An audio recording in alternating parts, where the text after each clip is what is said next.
Right ఇక రేవంత్ రెడ్డికి మళ్లీ మొహం చాటేశారు రాహుల్ గాంధీ. ఆగస్టు 24 నుంచి రేవంత్ కు కనీసం అపాయింట్మెంట్ కూడా ఇవ్వటం లేదు. ఇదే అంశానికి సంబంధించి మరింత సమాచారం మా ప్రతినిధి లివిల్ అందిస్తారు. లివిల్, అసలు రేవంత్ పనితీరుపై రాహుల్ గాంధీ తీవ్రంగా ఆగ్రహంతో ఉన్నారని తెలుస్తుంది. అందుకే రేవంత్ రెడ్డికి అపాయింట్మెంట్ ఇవ్వట్లేదా? ఇతరత్ర కారణాలు ఏమైనా ఉన్నాయా? వాళ్ళ తెలంగాణ ముఖ్యమంత్రి రేవంత్ రెడ్డి మరొక్కసారి కూడా నిరాశ ఎదురైంది. రాష్ట్ర ప్రభుత్వంలోని పెద్దలంతా కూడా నిన్న ప్రత్యేక విమానంలో ఢిల్లీకి వచ్చారు. క్యాబినెట్ విస్తరణకు మార్గం సుగమమని చెప్పారు. ఏదైతే నామినేట్ పదవులకు సంబంధించి కూడా మేము భర్తీకి సిద్ధంగా ఉన్నామని చెప్పేసి నిన్న పెద్ద ఎత్తున లీకులు ఇచ్చారు. కానీ అవన్నీ కూడా ఉత్త డొల్లే అని మరొకసారి తేలిపోయింది. కాంగ్రెస్ హైకమాండ్ వారికి మొండి చేయి చూపింది. గత ఆగస్టు నుంచి కూడా ఇప్పటి వరకు రాహుల్ గాంధీ అపాయింట్మెంట్ దొరకట్లేదంటే ముఖ్యమంత్రి పనితీరు ఏ విధంగా ఉంది, ముఖ్యమంత్రి ఏ విధంగా కాంగ్రెస్ హైకమాండ్ దృష్టిలో ఉన్నారనేది కూడా మనం ప్రధానంగా అర్థం చేసుకోవచ్చు. ఇవాళ కాంగ్రెస్ హైకమాండ్ను కలుస్తాం, మేము ఖచ్చితంగా గజ్వేల్లోనే సభ పెడతామని చెప్పేసి బీరాలు పలికిన ముఖ్యమంత్రికి వాళ్ళ ఒక చేడు దినంగా చెప్పుకోవచ్చు, వాళ్ళ చీకటి దినంగా చెప్పుకోవచ్చు. ఆయనగా అభిమానించవచ్చు అని చెప్పేసి కూడా రాజకీయ విశ్లేషకులు చెప్తున్నారు.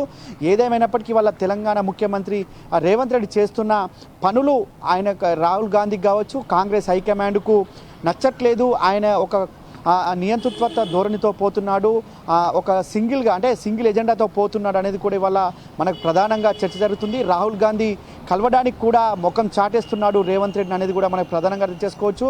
గత కొద్ది రోజులుగా కాంగ్రెస్ హైకమాండ్కు రేవంత్ రెడ్డికి మధ్యలో చాలా గ్యాప్ పెరుగుతుంది, రోజు కూడా గ్యాప్ పెరుగుతుంది అనేది కూడా ఇవాళ రాజకీయ సర్కిల్లో ఒక చర్చ జరుగుతుంది.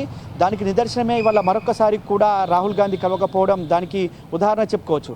అయితే రేవంత్ రెడ్డి ఏదైతే కులగణకు సంబంధించిన విషయం ఉందో దీన్ని దేశ స్థాయిలో ఇంప్లిమెంట్ చేస్తాం, దేశ స్థాయిలో దీన్ని మేము తీసుకెళ్తామని చెప్పేసి రాహుల్ గాంధీ పార్లమెంట్ సాక్షిగా చెప్పాడు. కానీ అదొక తప్పుల తడుక, కులగణ అనేది ఉత్త బోగస్ అనేది వాళ్ళ తేలిపోవడంతో రాహుల్ గాంధీ కలవడానికి మొహం చాటేశాడనేది కూడా మనకి వాళ్ళ ఢిల్లీ సర్కిల్లో చర్చ జరుగుతుంది. అంతేకాకుండా ప్రధాన ప్రతిపక్ష పార్టీ అయిన బీఆర్ఎస్ పార్టీ పైన పదే ఆరోపణలు చేయడం, పదే కేసులు పెట్టడం, ఇరికించడం వంటి ఏవైతే రేవంత్ రెడ్డి చేస్తున్నాడో అది కూడా ఒక ఉదాహరణ చెప్తున్నారు ఇక్కడ ఢిల్లీ సర్కిల్లో. ఎందుకంటే ఇక్కడ రాహుల్ గాంధీ కూడా ప్రధాన ప్రతిపక్ష పాత్ర పోషిస్తున్నాడు, ప్రధాన ప్రతిపక్ష నేతగా ఇవాళ ఉన్నాడు. రాజ్యాంగాన్ని చేతపట్టుకొని ఇవాళ అనేక అంశాలను లేవనెత్తున్నాడు కేంద్ర ప్రభుత్వంపై. కానీ ముఖ్యమంత్రి చేస్తున్న విధానం ఇవాళ ఇక్కడ చూస్తుంటే మీరు పాలించే రాష్ట్రంలో ఒక విధంగా ఉంది, మీరు ఇక్కడ కేంద్రంలో వచ్చి ఒక విధంగా అడుగుతున్నారనే విమర్శలు ఇవాళ లేవనెత్తడంతోనే రేవంత్ చేసే ధోరణి, రేవంత్ చేసే నడవడి నచ్చట్లేదనేది కూడా మనకు ప్రధానంగా చర్చ జరుగుతుంది. అంతేకాకుండా ఇవాళ ఆదానితో విషయం వస్తే ఆదానికి సంబంధించిన అంశం కూడా ప్రధానంగా ఇవాళ రాహుల్ గాంధీకి దగ్గర రేవంత్ రెడ్డికి మైనస్ మార్కులు అని చెప్పుకోవచ్చు.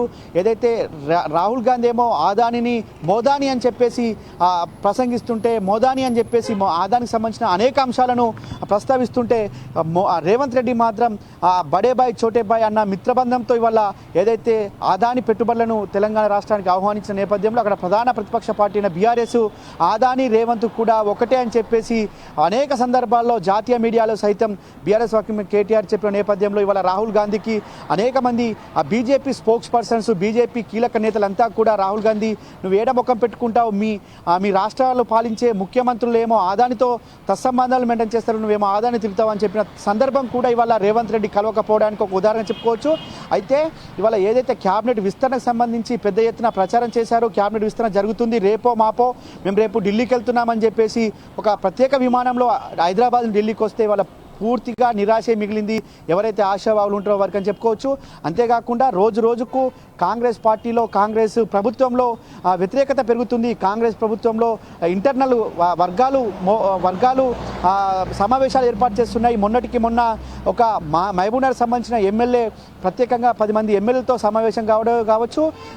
నిన్న ఏదైతే మహబూబ్నగర్ సంబంధించిన ఒక మంత్రి, కీలకమైన మంత్రి ఒక ఫిరాయింపుల ఎమ్మెల్యేతో జాతీయ అధ్యక్షుడు ఖర్గేని కలిసిన విషయం కూడా ఇవాళ రాహుల్ గాంధీకి కొంత ఈ రేవంత్ రెడ్డి కలవడానికి అనాసక్తి చూపిందనేది కూడా మనకు ఉదాహరణ చెప్పుకోవచ్చు. అంతేకాకుండా ఇవాళ కేవలం రాహుల్ గాంధీ ఏమో ఫిరాయింపులు ఎవరైతే చేస్తారో వారికి తక్షణమే డిస్క్వాలిఫికేషన్ చేసే విధంగా మేము చట్టం చేస్తామని రాహుల్ గాంధీ అనేక సభల్లో దేశవ్యాప్తంగా జోడో యాత్రలో కావచ్చు, దేశవ్యాప్తంగా జరిగిన అనేక ప్రచార సభల్లో చెప్తే అదే రేవంత్ రెడ్డి పార్టీ ఫిరాయించిన 10 మంది ఎమ్మెల్యేలను తీసుకోవడం కూడా రాహుల్ గాంధీకి ఇష్టం లేదనేది కూడా ఇవాళ మనం ప్రధానం చేస్తాం. అందులో భాగంగానే ఇవాళ రాష్ట్ర కాంగ్రెస్ అగ్రనాయకత్వానికి దేశ అగ్రనాయకత్వానికి మధ్యలో గ్యాప్ ఏర్పడింది. అందులో భాగంగానే రేవంత్ రెడ్డిని కలవడానికి ఇష్టపడట్లేదు రాహుల్ గాంధీ అనేది కూడా మనకు ప్రధానంగా చర్చ జరుగుతుంది. మొన్నటికి మొన్న బీసీ కులగణ కావచ్చు, ఎస్సీ వర్గీకరణకు సంబంధించిన అంశాలు కూడా ఇవాళ రాహుల్ గాంధీకి రేవంత్ రెడ్డికి మరింత గ్యాప్ పెంచాయి అనేది కూడా ప్రధానంగా అర్థమవుతుంది. ఇవాళ రేవంత్ రెడ్డి మాట్లాడిన మీడియాతో చిట్టా చేస్తూ అనేక అంశాలను ప్రస్తావించారు. ఏ ఒక్క అంశం కూడా వారి ఇద్దరి మధ్యలో బంధం బలహీనంగా పడిందనడానికి చాలా ఉదాహరణలు. అందులో భాగంగానే వాళ్ళు చేసిన చిట్చాట్ కూడా క్యాబినెట్ విస్తరణపై రాలేదు, నేను రాహుల్ గాంధీ అపాయింట్మెంట్ కోరలేదు అంటే అక్కడేమో అపాయింట్మెంట్ కోరలేదని వాళ్ళు ఇక్కడ చెప్పాడు. నిన్ననేమో మేము అగ్రనాయకత్వాన్ని రాహుల్ గాంధీని తీసుకొచ్చి మేము గజ్వేల్లో సభ పెడతాం, సూర్యాపేటలో సభ పెడతాం అని చెప్పేసి నిన్న లీకులు ఇచ్చారు. ఇక్కడికి వచ్చి మాత్రం మేము రాహుల్ గాంధీ అపాయింట్మెంట్ ఇవ్వలేదంటే ఖచ్చితంగా అపాయింట్మెంట్ అడిగాడు కానీ ఇవ్వలేదనేది వాళ్ళ మనకు ప్రధానంగా చర్చ జరుగుతుంది. అందులో భాగంగానే రాహుల్ గాంధీ కూడా అపాయింట్మెంట్ ఇవ్వలేదు. కేసీ వేణుగోపాల్ని కలిశాడు. ఇవాళ అదే పార్లమెంటులో సెంట్రల్ పార్లమెంట్లోని లాబీల్లో ఖర్గేని కలిశాడు కానీ రాహుల్ గాంధీని కలవనివ్వలేదు రాహుల్ గాంధీ అనేది కూడా ఇవాళ మనకు పార్లమెంట్లో ఉన్న లోక్సభకు సంబంధించిన ఎంపీల నుంచి సమాచారం వస్తుంది. ఏదేమైనప్పటికీ వాళ్ళ రాష్ట్ర కాంగ్రెస్కు దేశ కాంగ్రెస్కు మధ్య చాలా గ్యాప్ పెరిగింది. అది అగ్రనాయకత్వానికి ముఖ్యమంత్రికి రాహుల్ గాంధీకి మధ్య మాత్రం పెద్ద ఎత్తున గ్యాప్ జరిగింది. ఏదో జరుగుతుంది, ఎమ్మెల్యేలు ఫిర్యాదులు కావచ్చు, మంత్రుల ఫిర్యాదు కావచ్చు ముఖ్యమంత్రి పైన అనేది కూడా ఇవాళ మనకు ప్రధానంగా అంశం లేవనెత్తున్నారు. ఎమ్మెల్యేలకు మంత్రులకు మధ్య కూడా ఒక కోల్డ్ వార్ ఉంది. అది రేవంత్ రెడ్డి వల్లనే జరుగుతుంది అనేది కూడా జరుగుతుంది. వాళ్ళ ఇతర పార్టీల నుంచి వచ్చిన వారికి పెద్ద ఎత్తున ప్రాధాన్యం ఇస్తున్నారు కానీ అసలు కాంగ్రెస్కి ఇవ్వట్లేదు, కొసరు కాంగ్రెస్కి అనేది కూడా ఇవాళ చర్చ జరుగుతుంది. ఏదేమైనప్పటికీ ముఖ్యమంత్రికి రాహుల్ గాంధీకి మధ్య మాత్రం పెద్ద ఎత్తున గ్యాప్ జరిగింది. ఇవాళ ఏం జరుగుతుంది కాంగ్రెస్లో అనేది మాత్రం చర్చ అయితే జోరుగా జరుగుతుంది. అయితే కాంగ్రెస్ వ్యవహారాల ఇన్ఛార్జ్ కావచ్చు, ఇటు కాంగ్రెస్ అగ్రనాయకత్వం అంతా కూడా రేవంత్ రెడ్డిపై గుర్రుగా ఉన్నట్లు కూడా మనకు సమాచారం అందుతుంది. ఇటు చాలామంది ఎమ్మెల్యేలు కావచ్చు, చాలామంది మంత్రులు కూడా రేవంత్ రెడ్డిపై ఫిర్యాదులు చేసినట్టు కూడా మనకు తెలుస్తుంది. అటు ఖర్గే కావచ్చు, ఇటు సోనియా గాంధీ కావచ్చు, ఇటు రాహుల్ గాంధీకి ఈ అంశాలు అన్నింటినీ కూడా ఇవాళ రాహుల్ గాంధీ బేరీజు వేసుకొనే ముఖ్యమంత్రికి అపాయింట్మెంట్ ఇవ్వట్లేదు అనేది కూడా చర్చ జరుగుతుంది. అంతేకాకుండా 6 గ్యారెంటీల విషయంలో కూడా కాంగ్రెస్ను మోసం చేసిండు, వాళ్ళ కాంగ్రెస్ దేశవ్యాప్తంగా ఉన్న పరువును తీస్తున్నాడు రేవంత్ రెడ్డి అనేది కూడా ఇవాళ చర్చ జరుగుతుంది. అందుకోసమే ఇవాళ తెలంగాణలో ఎక్కడికి వెళ్ళిన కాంగ్రెస్ కార్యకర్తల్ని, కాంగ్రెస్ అగ్రనాయకత్వాన్ని, కాంగ్రెస్ క్యాడర్ని తరిమి కొడుతున్నారు.